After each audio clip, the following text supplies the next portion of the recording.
On today's episode of the Going Commando podcast, the Commanders continue to roll after picking up a victory over the Atlanta Falcons. We get ready for a huge divisional matchup against the New York Giants. We talk some Chase Young, some Sean Taylor, and we even have a special guest joining us on the podcast this episode. So stay around and let's get the show started.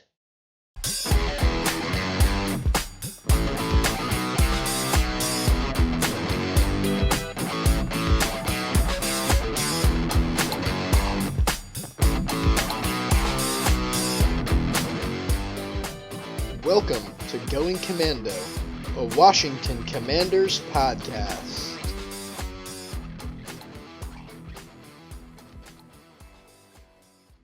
Hello, everyone, and welcome to yet another episode of the Going Commando podcast. I'm Chris, and with my co-hosts here, Tom and Clark, coming off a big win and wearing some big hats. So really pleased with the win last week against the Falcons. Fellas, what are your initial thoughts? To be quite honest, it still doesn't feel right Googling NFL playoff picture and then seeing the Washington Commanders in that 7th spot. I just didn't think that was something we were going to get to see this year. And all things considered, I'm pretty juiced up right now about the Commanders. My left hand is firmly in there. Absolutely. And I think, for those who don't know, I am a history student, and it's rare that you get to live in such historic moments and really recognize the gravity of those moments. And we have an NFC East that is completely inside the playoff picture. Every team is going to make it if the season ended this week. Absolutely wonderful to see us come off a win against the Falcons, a team that I got to be honest, I was a little worried about. I wasn't too sure how we were going to play. But luckily, Taylor Heineke, Brian Robinson, and our defense really just stepped it up and really making this team look like a legitimate contender going down the stretch. That's interesting that you say that, Tom. A legitimate contender headlined by Taylor Heineke. That's something you thought you'd be saying at this point in the season, given your kind of history talking about Taylor Heineke? Well, it's interesting that you mentioned that because, Clark, as you know, we have some family members who listen to this podcast, and one of my very close family members has actually given me a little bit of flack for talking so negative about Taylor. And I told them before this game, if he throws a touchdown, for those who didn't know, we were 2-0 with him throwing 0 touchdowns those 2 games. I said, if he throws a touchdown, I will speak positively about him on the podcast. He threw 2, so I'm going to be twice as nice. Great game for him. Listen, that interception, I can shrug it off when you have 2 touchdowns to complement it. Brian Robinson, I think, really was the story of the game here. Broke 100 rushing yards for the first time in his career. Hopefully something that we see a little bit more regularly, although, that's a little bit of pressure to put on a young guy. But hey, listen, if anyone's going to do it, might as well be him. I think it was a really solid game overall. One thing that I did go back to when I was watching the game was there was this whole talk about the balanced offense, running the ball more and kind of getting the passing game even to the running game a bit. And I think that's really been what's changed for us. If you compare right now to when we had Carson Wentz throwing, 42 passes a game and maybe we ran the ball, I think, 22 times. So to be finding a little bit of equity in our game is certainly something nice. But listen, I can't blame Taylor Heineke for a loss because we didn't lose, and I can't blame his play for keeping it close because he played well. So kudos to him, and I hope that he allows me to continue to be this nice about him in the future. Yeah, absolutely great points, and I agree. And Heineke definitely did what he had to do for us this game, and did his best to kind of minimize any flagrant throws or errors, or things of that nature. Really pleased with a lot of the offense overall. We saw, obviously mentioned B-Rob earlier, having a career day, solid running out of him, solid rotational running out of Jonathan Williams. Interestingly enough, giving B-Rob a couple spells there. He looked solid, so pleased with the depth we have there as well. And we also saw, John Bates, catching a touchdown for, I definitely think the first time this season, not sure if that was a career first or not for him, Can't remember if he snagged any for us last year. But really pleased to see him getting a little bit of spotlight because as a primarily blocking tight end, really great to see that guy, getting involved in the offense as well. Better late than never, for sure. Looks like we actually do have a special guest appearance who's been on one of our previous podcasts here as well, introducing Austin, who's going to join us here for the remainder of the episode. Austin, how you doing? Good. I'm happy to be back on the pod. I've been happy with the performance of the team since I've last been on. I think it was right before the Colts game, and actually, I think that was what Heineke's first start, was it not? Believe so. Yeah, so we weren't really sure exactly what we were getting this in the 2022 season. Obviously, he fared well the previous year, but the coaching staff had seen enough and decided to go out and get their guy in Carson Wentz. And I think it is safe to say, unfortunately, the Carson Wentz experiment will probably that'll be the last we see of him in Washington. Just giving the we're going to take next year, and just the way that Heineke's played, I think the fans would be in an uproar if we brought back Wentz and tried to make him the guy. As much as Tom would like to see more out of Wentz, and as much as we'd, a lot of us outside of the real hardcore Wentz haters, outside of that, I mean, I think any fair fan would have liked to have seen him get a fair shot, and it is the NFL. At the end of the day, he's still making millions of dollars. The performance over the first couple of weeks, and then that 4-game losing streak that we're still kind of crawling out of. I mean, if we had started the season with Heineke, who knows what position we'd be in right now? Probably. Well, it's funny that you do bring up crawling out, because since the last time you were on the podcast, which was just before the Commanders Colts game, we have gone 4-1. And I think it's really important that we do touch on the fact that Heineke has won those games. But I think something that I would love to hear from you, Austin, specifically, we kind of saw it last game. It's been culminating a little bit, but we really have had a balanced offense with Brian Robinson. I mean, last game breaking the 100 yards barrier, as I mentioned earlier, and his production being big to our win this past week. I mean, I think this balanced offense and Scott Turner is starting to get his head on straight a bit more. I mean, don't you think that's been the real change here? Well, if you're asking me, I mean, the change has really been Heineke, and Heineke knows how to run Scott Turner's offense, or he's adapted to to that play style, to kind of fit into what Scott Turner is trying to accomplish. Obviously, you can't stretch the field as much with Heineke, but kind of like what I was saying before the Colts game is what Heineke brings to the table is you're moving the ball and moving the chains, converting on third down, and just that component, it was just completely missing from our offense earlier in the year, and it's made a big impact on the defense. Our defense, our defensive stats, if you look at them earlier in the year, we would just get tired and let teams convert and let teams score on us, and now it's a completely different season under Heineke, just with the amount of time of possession we've been able to get, and really giving those defensive guys a break so that when they are on, they can give it their all and get after the quarterback. The way our secondary has been playing, and the young guys that have stepped up have been great. With Derek Forrest, and then on the offensive side of the ball, and a new fan favorite with B-Rob, Brian Robinson, and then you got Defo on the other side of the ball. So there's definitely a very unique swagger to this team that we have now. I mean, I'm sure the players on the team, are kind of sick of all the talk around the organization and the way we started off the year, and the way that they've really been able to pull out of that and kind of prove the haters wrong. Bunch of interesting thoughts, quite honestly, Austin, that you offer. And I think one note that I would have about this offense that I think I made a note to Clark to tell about this specifically was Jahan Dotson has been notably lacking. And I worry that we're losing the value of our first round pick slowly and slowly. I mean, we saw Josh Doxson go down the same route where we just stopped throwing him the ball altogether. And I hope that that isn't signs for Jahan Dotson's future, because I think we all saw him as having a bright future. But that was my one note about the offense. I don't know that that's overly ready to be overly concerned about. There's a lot of guys that need to get the ball on this offense, and as we've seen in recent weeks, we've been running the ball primarily been a run first football team, in part to the good running backs that we have, but also in part to the offensive line. It's not a position group that really has gotten any of the credit at all for what's happened.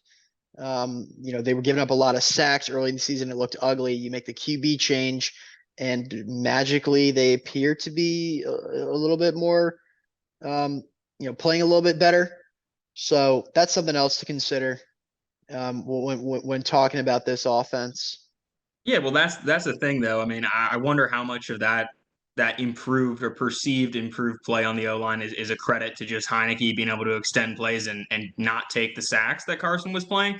I do think that the group overall has gotten a little bit more comfortable together and has improved in play overall over the course of the season so far, and I hope to see that continue. But one last note on the offense, I really just think we've seen improved play calling and use of our playmakers. And I'll give credit to Scott Turner there. I mean, we continue to see all of our receivers, Jahan Dotson, yes, your point about him not being as involved. He is coming off of an injury that he had for several weeks, so I'll give him the benefit of the doubt there. But you see guys getting involved. Terry, of course, Curtis Samuel. Saw a nice grab from De'Ami Brown there, in the first half. So pleased to see him getting work as well. And then, of course, we really have just seen the evolution of B-Rob, coming off this injury and really transforming into this bell cow kind of back that we can really rely on, to further this offense and get those hard yards that we really need to keep moving the chains, as we've seen our offense kind of do these kind of just slow, long, sustained drives that really eat up the clock. And that's been a huge key to our success these last few weeks here for sure. Big hat B-Rob, man. You got to love it. And he's starting to become the player that we saw glimpses of in preseason before his incident in Northeast DC. But everybody was really high on this guy. And of course, if you didn't see it all over social media, apparently he knows a guy that owns a big hat company, and he had a big Washington Commanders hat on. And as somebody that works in sports communications, I just was eating it up how it kind of went that viral. It was something that the Washington Commanders had done right. They actually took, something and ran with it. And you see other, outside of sports, even the big hat making an appearance. So very good job by the Commanders to spin that positively after a weekend that possibly provided them with some more PR troubles. Absolutely. The more that we can just focus on the players, if you're taking a PR angle and less about what's going on with the organization, the more that's going to resonate with the national media and what's going on in a positive light. There's always going to be sharks circling, trying to point out the issues with the organization, and that's not something new with us. But it is so refreshing to just see some of these players' personalities kind of being put in the spotlight. Whether it's Heineke or B-Rob or even just at a national level or at a local level, even Derek Forrest or some of the guys on defense. Well, it's interesting that you bring up Derek Forrest, because he has become a fan favorite. But I think right now the real name that we should be talking about is Kendall Fuller. I mean, coming off what I believe is back-to-back games with interceptions. I mean, the game before this, he started with the pick six. That was, we all kind of felt was a turning point in that game where we just snatched momentum and moved on. But I think you can't understate the importance of Kendall Fuller and Defoe really in this secondary. Yeah, absolutely. Totally agree, Tom. I mean, Kendall Fuller, two clutch plays in back-to-back weeks for us. Kendall Fuller with the game, winning, pick there at the end of the last game, really crucial for us. So really been pleased with how he stepped up kind of like late in the season and really set an example for some of our younger corners, especially considering we're kind of without a couple guys. We were without a couple guys that we would probably deem critical Mainly, St. Juice, kind of felt his absence a little bit. I believe Rashad Wildgoose has also been in and out of the lineup with some injuries. So we saw Christian Holmes actually getting the nod, rookie 7th rounder, I believe, for us this most recent draft, getting the start. And I thought he played, pretty well. I mean, what did you guys think about the defensive play this game? I think we'd be remiss without mentioning Deron Payne, because without him, Good that point. interception might not happen. He got his big paw up in there, bat the ball down. Marcus Mariota and Kendall Fuller was able to come up with the interception. So again, just I think there's just telling of how crucial Deron Payne has been, and really how important it's going to be to try to keep this guy in a Washington Commanders uniform going forward. Yeah, and I think we really figured out that maybe not the kryptonite, but a weakness of our defense is a mobile quarterback. I mean, we talk about weeks where we've had, low sack numbers, and this week I believe only Montez Sweat is the only person to pick up a sack. Now that's not to say that they weren't pressuring Marcus Mariota all day. They certainly got pressure, but those legs just allowed him to avoid the sacks and really, keep the ball off the ground. And I think that's something to look forward to, especially when we play a team like maybe even the Eagles, if we were to see them in the playoffs as the 1 seed and we were the 7, or maybe even a Dallas team in Week 18 with a Dak Prescott who might be, going for one of those 60-yard scrambles to the end zone again, where he only makes it about 15, and takes away 45 seconds of clock. For those of you who don't understand that reference, you should definitely look up 49ers Cowboys. But I think that definitely the mobile QB has been one sore spot for our defense this year. Yeah, and I think you're exactly right there. I mean, I thought the run defense was probably the one glaring negative in the Falcons game, and it's supposedly one of our strengths to this defense is against the run. So I was a little concerned with that, and I think it is something to keep our eyes on as we progress into this next week against the New York Giants. I mean, it's a similar situation. Daniel Jones. Don't be mistaken. He has legs, and he will run. He will run on you. So don't be mistaken there, of course. And obviously Saquon Barkley, he's back and better than ever. He definitely looks like his former self, and has been really terrorizing defenses this year with his ability and just raw talent. So definitely need to be keeping our eyes against the run, whether that's from the running back or the quarterback position in this next game.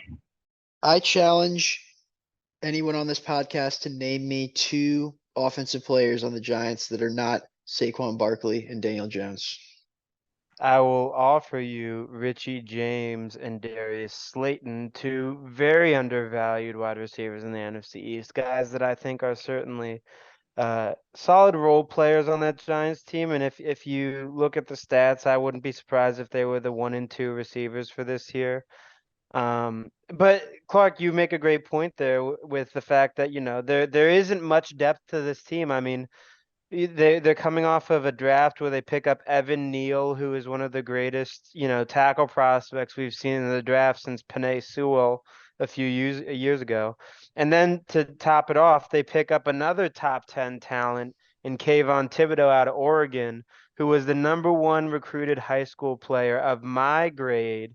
So certainly they picked up 2 big names that are young, and this team has Brian Dable, the offensive coordinator of the Bills, who had so much success with Josh Allen, and it's really just been a bounce back year. But people have been saying, this is a team that's been outperforming its talent. So I think that's definitely an important discussion to have as we move on. Hey, don't sleep on Matt Breida. True. That's another good call out.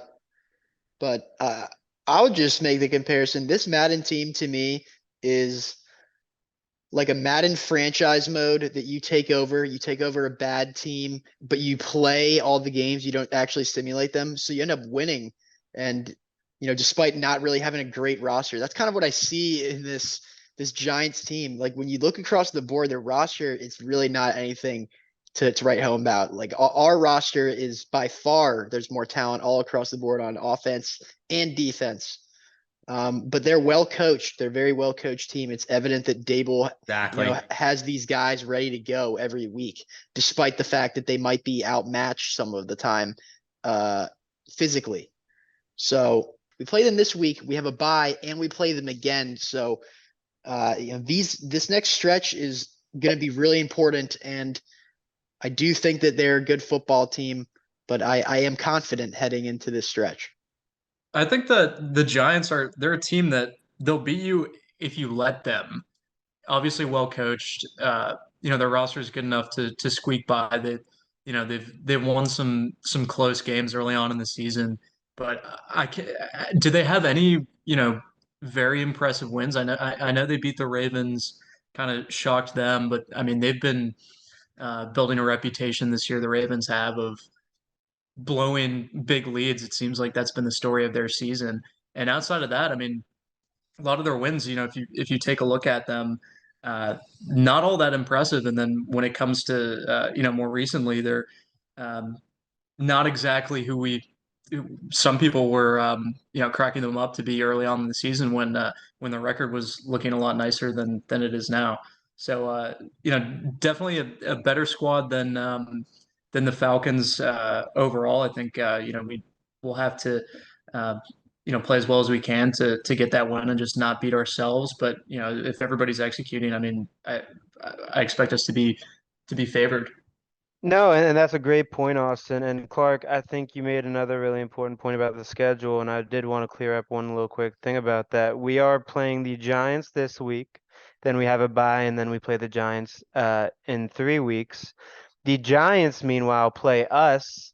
Then next week they play the Eagles in the in-between, which is going to be an extremely tough and physical game. And you could really see some battle scars coming out of that game. I mean, the Eagles and Giants are certainly an intense rivalry, and then they play us after the Eagles. So I think if there was any time for us to split the series, this might be the loss, and the next game might be the win. But I mean, hey, looking at this optimistically and with the way this team's going, this might be two back-to-back wins. Now that might be speaking out of my butt a little bit, but I mean, hey, it doesn't happen unless you say it will, unless you believe it will, really. I would argue that we really need to focus up and get this first win against the Giants more so than the game on the other half of the bye, because the Giants are coming off of they're on a 2-game skid. They lost to the Lions and then they lost to Dallas on Thanksgiving, so they're on a 2-game losing skid. And if we can manage to pick up this victory before our bye week, which is a very, very late bye week, I would have to think it's probably the last one that any team is getting. I mean, we're already in December. But having them have to play Philly the week directly after, if we can win this first game, they're staring at 4 losses in a row and ultimately really making it difficult for them to capture one of these wild card spots.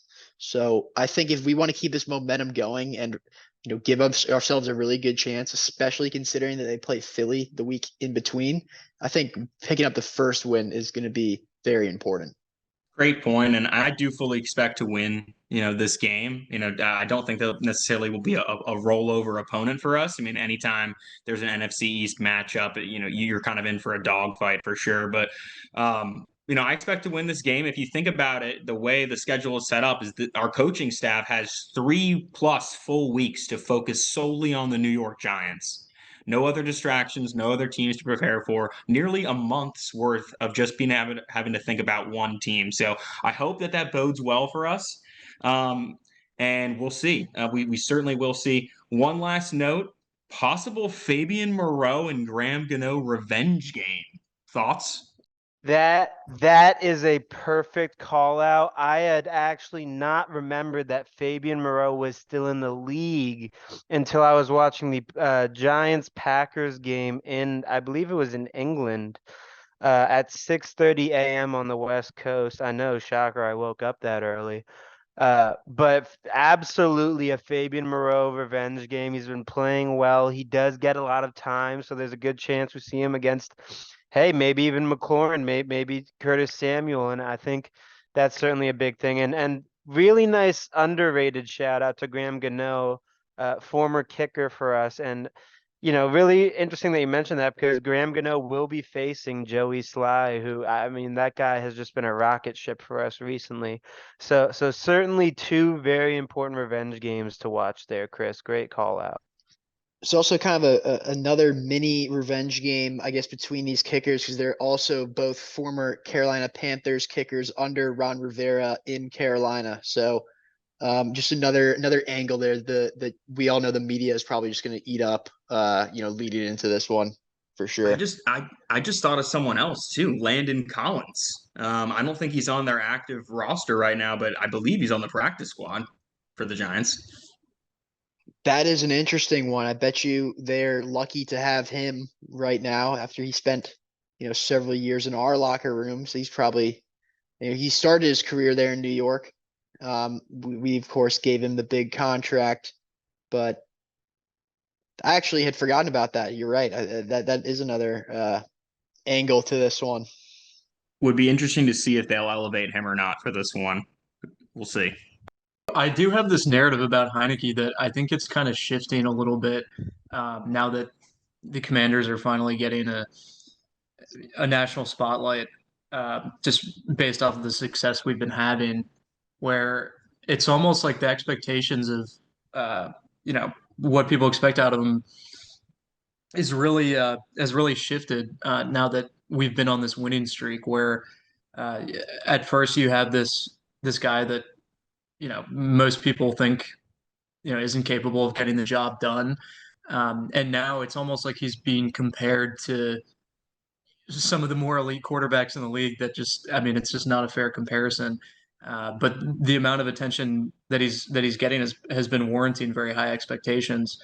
And it'll be interesting to see how the end of the season plays out going into this stretch where we have some more formidable opponents where they can really capitalize on some of the mistakes that he can make here and there, and there's more game film of him this season out there where uh, a lot of the DBs are really salivating waiting to play Heineke, and that slow release or that slow ball velocity getting to the receivers. I mean, just it's uh, a defensive back's dream to get to play up against someone like that every week.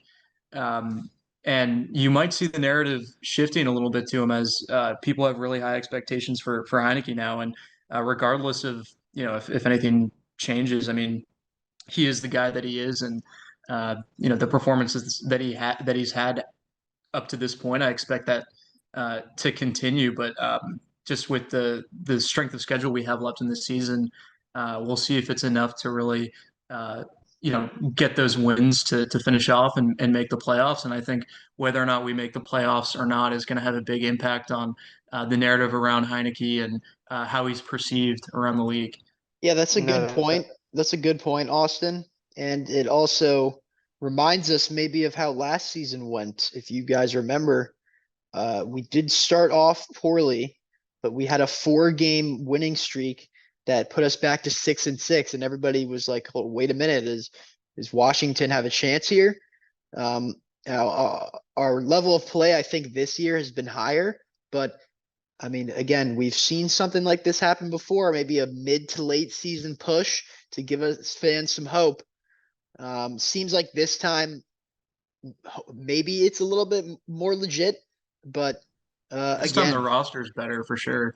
yeah, I mean, we've got a better roster, but like you said, uh, we're definitely going to be facing some pretty good teams.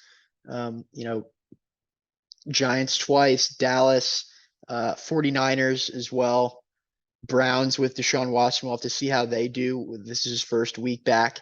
They're playing the Texans, so definitely some solid competition to round out the year. no, absolutely. And one last quick note I'd like to make about that point, Austin, is that narrative that you bring up is really interesting too, because I wouldn't necessarily, and I know this is the time where I'm supposed to speak good about Heineke, and he played amazing for us. But I do have to make the point that his play has not necessarily been the driving factor of that narrative. It's really been the winning streak. And I think if you were to look back on this in a year or two and you really look at it, I mean, you'd be shocked at what his stats were given the fact that we've won this many games. Um, that's a very interesting point, though, and I think that's definitely something to watch as the season goes on and as it comes to conclusion to see where that narrative does end up landing. All great points, fellas. And again, really, really hoping to continue the streak here and keep this win train moving. Maybe come out this Sunday with another big hat on our heads. So, um, in other news, Chase Young, a guy that a lot of us were expecting to see on the field for the first time this season last week, a last minute deactivation due to his knee, but also flagged for illness. And I don't think we saw him on the sideline present there at the last game. So a little concerning, guys, after we had been hearing all week that he was going to be back, and albeit on a snap count, but definitely back in the lineup. I mean, what do you guys make of that absence? Well, I've been listening to Aaron Rodgers on the Pat McAfee show, and I recently watched a little documentation of Kawhi Leonard with his time on the Spurs. For those who aren't aware, Kawhi Leonard is a basketball player. He had injuries, and he decided to sit out for long and kind of forced a trade out of a situation that he wasn't very comfortable with. So I'm kind of wondering which end of the spectrum he is. Aaron Rodgers, he says that people, kind of push you to play and you kind of butt against them for your own safety. So I wonder if it's Chase Young, trying to watch out for his own health, or if it's like Kawhi Leonard, where the people around him are saying, look, you don't have to come back. The season isn't necessarily won or lost by you coming back. And your health is more important than ultimately what your record is when you're unhealthy. So I'm really just curious to see in the end whether this turns out to be something of the team holding him back, or whether it's himself, or maybe the people around him that are kind of, feeding into him to not play. But certainly odd to not see him, especially after, they make such effort to show him every game. And they even have been showing him warming up recently with the guys, obviously no pads on, but going through all the same sort of, drills and motions that someone who would be playing in the game would go through. And getting sick right before, the chance to come back. I mean, I don't want to be conspiratorial or anything, but it's quite a coincidence. I mean, come on.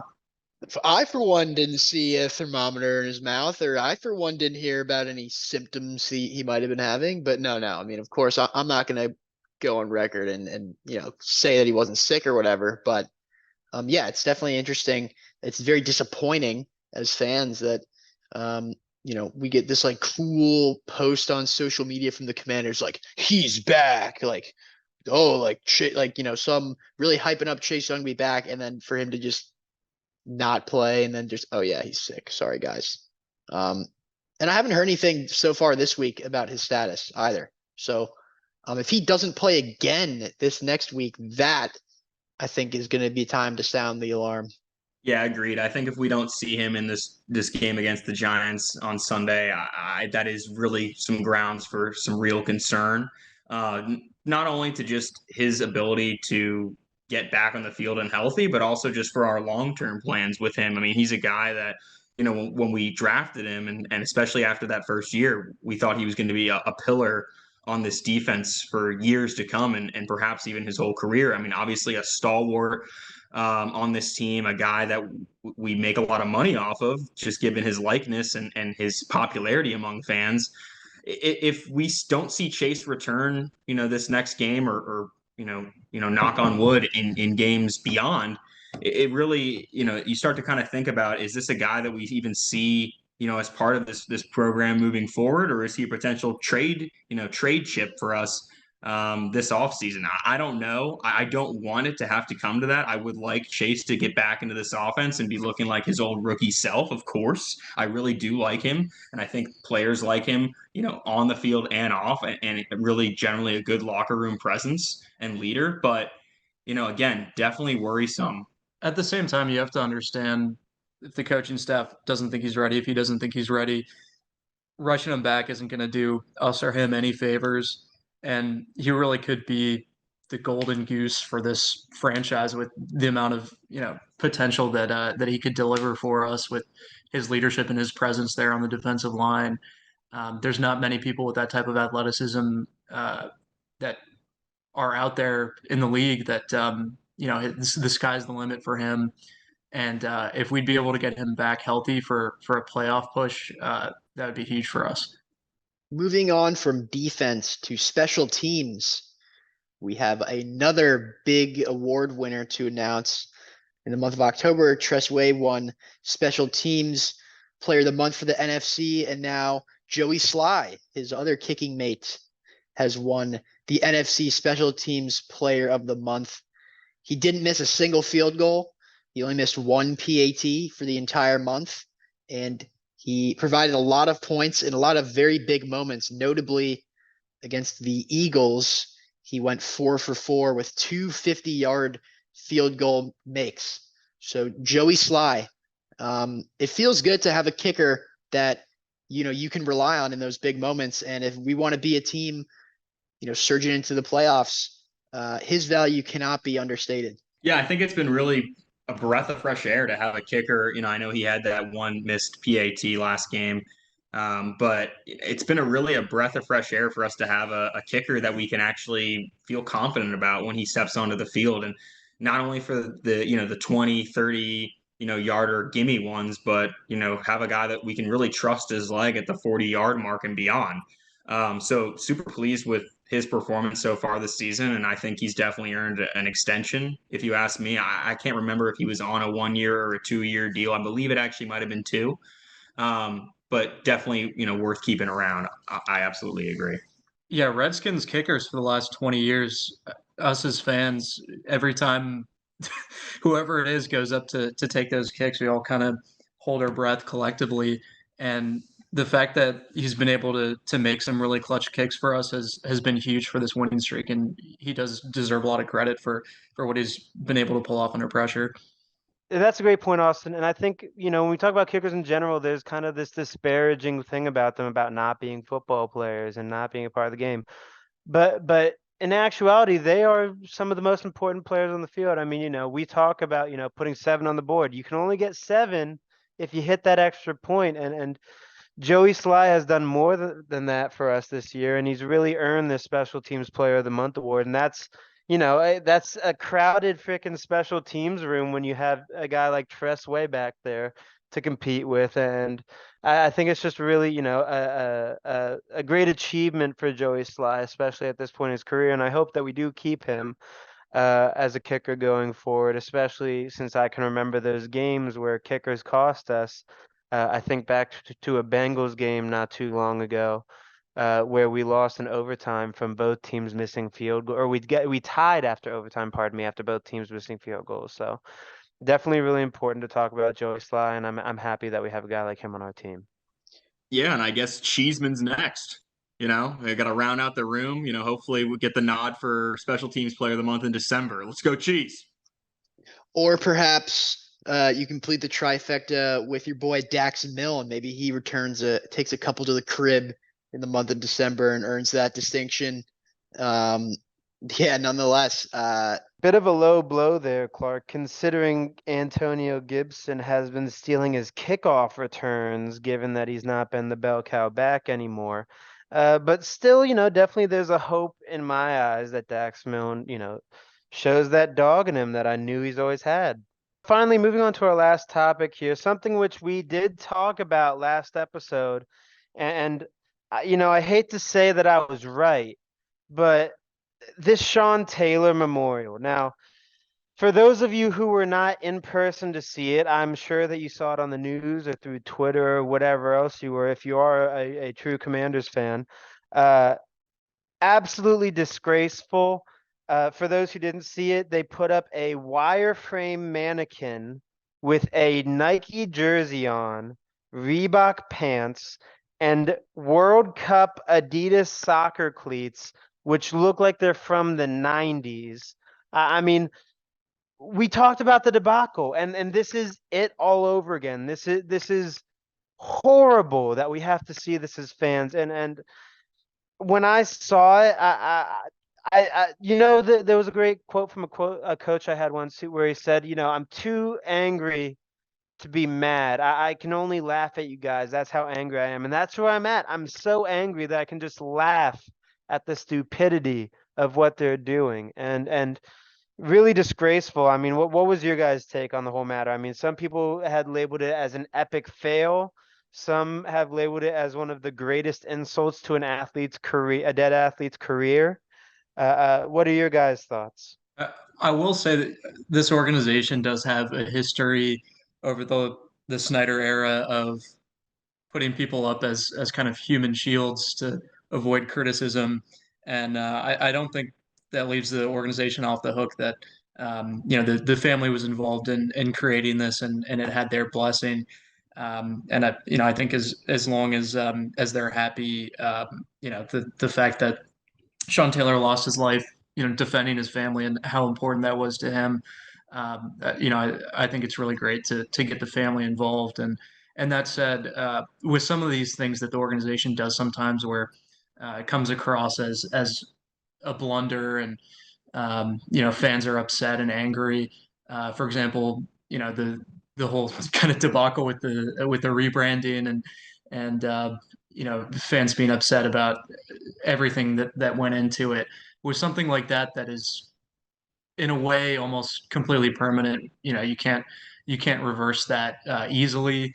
Um, Something like this, you know, what Sean Taylor did in his life and his family, that can't be taken away from him or his family, and what he means to this organization and the fans. And I think that there's always an opportunity to do right by him, and to give him maybe a proper celebration of how important he is to this organization, and what it means to the fans and his family. So who knows? I mean, we may be moving back into DC sometime with a new stadium on the horizon, and there's always an opportunity to say give him a statue, or something that really is done in a way that uh, is awesome, and just shows how much support this organization and the fans and everybody really has, and the respect that he has around the league, everything like that. So uh, in the short term, I think we'll maybe forget about this blunder, or whatever you want to call it.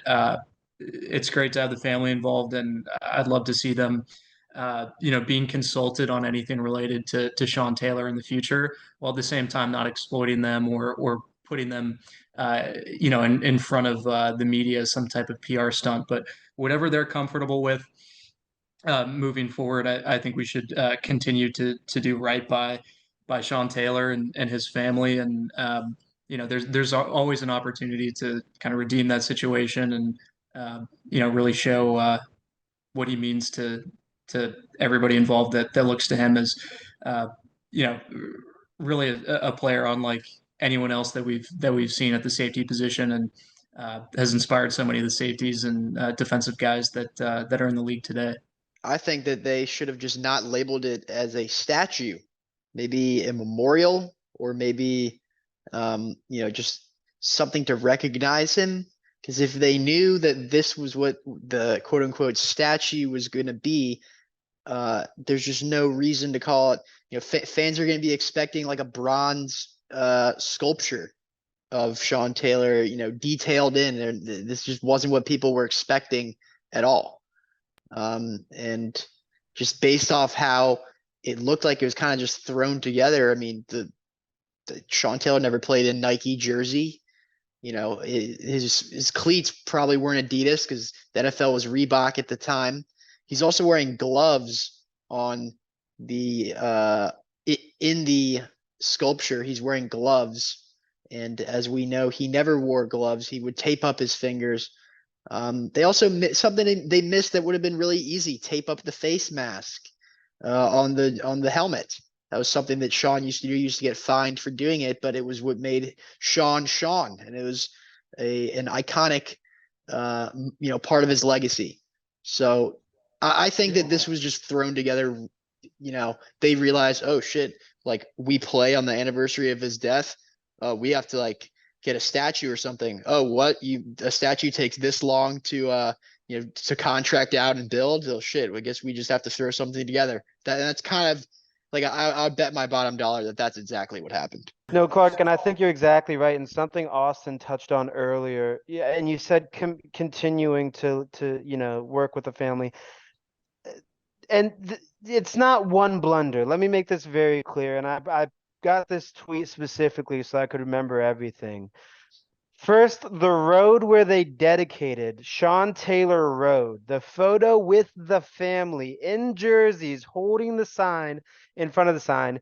There are 5 porta potties blocking anything. What you will see is a curb, a bush, and porta potties right behind Sean Taylor Road.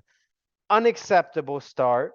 Next, you have the sideline number tribute, which was in the area where VIPs stand, which allowed us to have the Jackson Mahomes incident, something which I am still heated to this day. I think if you are a Sean Taylor fan and you've heard of this incident or you know of this incident, you are just as mad as I am. The halftime ceremony when they were doing Sean Taylor's jersey retirement, there was no recognition of Sean Taylor. There was no speeches made by teammates of Sean Taylor, and there was no speeches made by the family of Sean Taylor.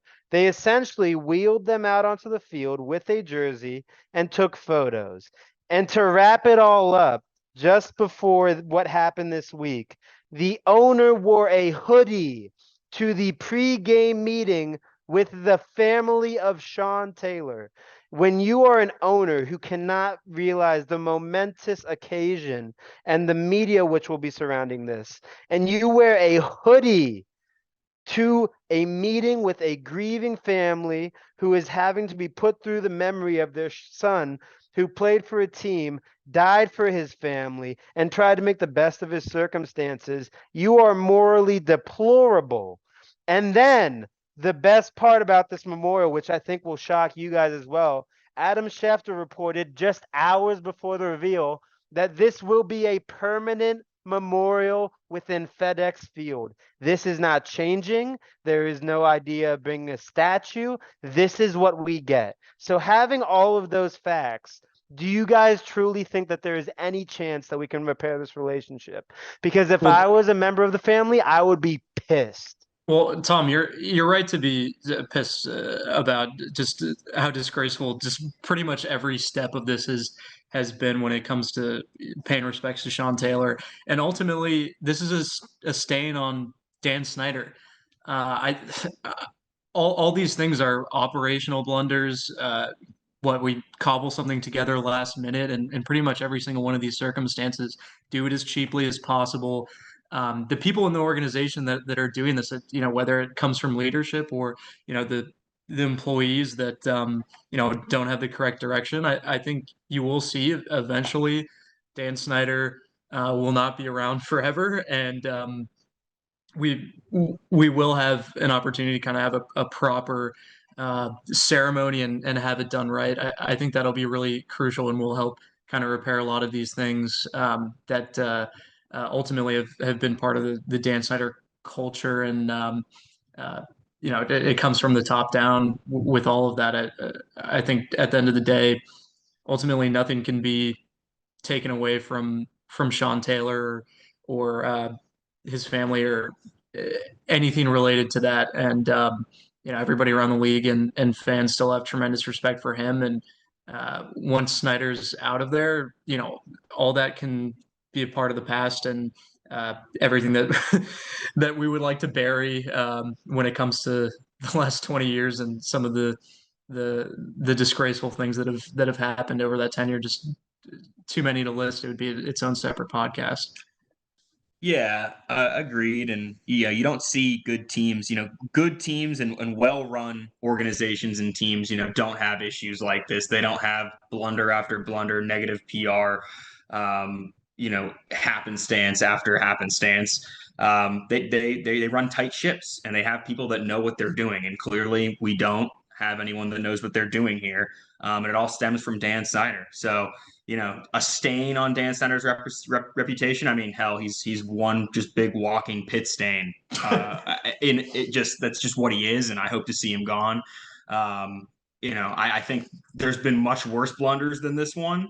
under his administration, but doesn't surprise me, and that's sad to say. And that'll about do it for us here on this week's episode of the Going Commando podcast. Hoping for a win against the Giants this Sunday. Really need to keep this thing going. But as always, I'm your host, Chris, with my co-hosts, Tom, Clark, and Austin. HTTR and HTTC. And left hand up. Left hand up. And big hats on.